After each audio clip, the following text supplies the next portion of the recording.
बिस्मिल्लाहिर्रहमानिर्रहीम। अस्सलाम वालेकुम। मैं हकीम ज़ुल्करनैन आपसे मुखातिब हूँ।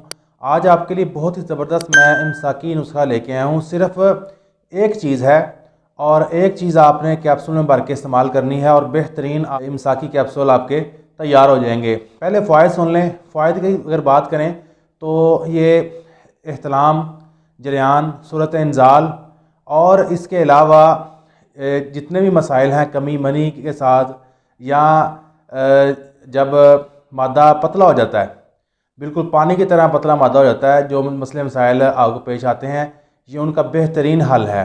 और इसके अलावा आंतड़ियों के मसाइल के लिए भी ज़बरदस्त चीज़ है, बहुत ही शानदार इसका रिज़ल्ट है। सिर्फ एक चीज़ आपने इस्तेमाल करनी है।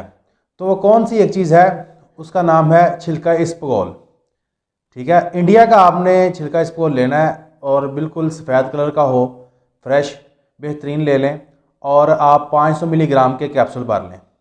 सुबह दोपहर शाम आपने एक एक कैप्सूल इस्तेमाल करना है। बेहतरीन है, ये इमसाक भी पैदा करेगा कुदरती तौर पे और मनी की कमी को भी पूरा करेगा।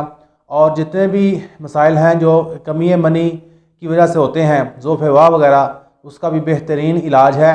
इसके अलावा अगर गर्मी की वजह से आपको एहतलाम हो रहा है या गर्मी की शिद्दत की वजह से आपको कतरे वगैरह आते हैं तो उनका भी बेहतरीन ये इलाज है। मेन इसका जो बेहतरीन इस्तेमाल है वो आप सूरत इंज़ाल में कर सकते हैं, लेकिन ये जो बाकी मैंने बातें बताई इंशाल्लाह ये भी मसला आपका हल हो जाएगा। तो लाजमी आप इसको बनाएं, तैयार करें। इसके अलावा दूसरा तरीका जो इसको इस्तेमाल करने का है तो आप इसको दूसरे तरीके से दूध के साथ इस्तेमाल कर सकते हैं। दूध गाय का ले लें या भैंस का ले लें, उसमें आप इसको डाल लें, जब थोड़ा सा फूल जाए तो आप इसको पी लें। एक छोटा चम्मच आप तकरीबन आधा लीटर दूध में आप इस्तेमाल कर सकते हैं। तो लाजमी ये बनाएं, इस्तेमाल करें, दोस्तों को भी बताएं और मुझे दुआ में याद रखें। चैनल को सब्सक्राइब नहीं है सब्सक्राइब कर दें और मज़ीद मुझे बताएं आपको किस तरह की वीडियो दरकार है और मुझे इजाज़त दें। दुआ में याद रखिएगा। अल्लाह हाफिज़।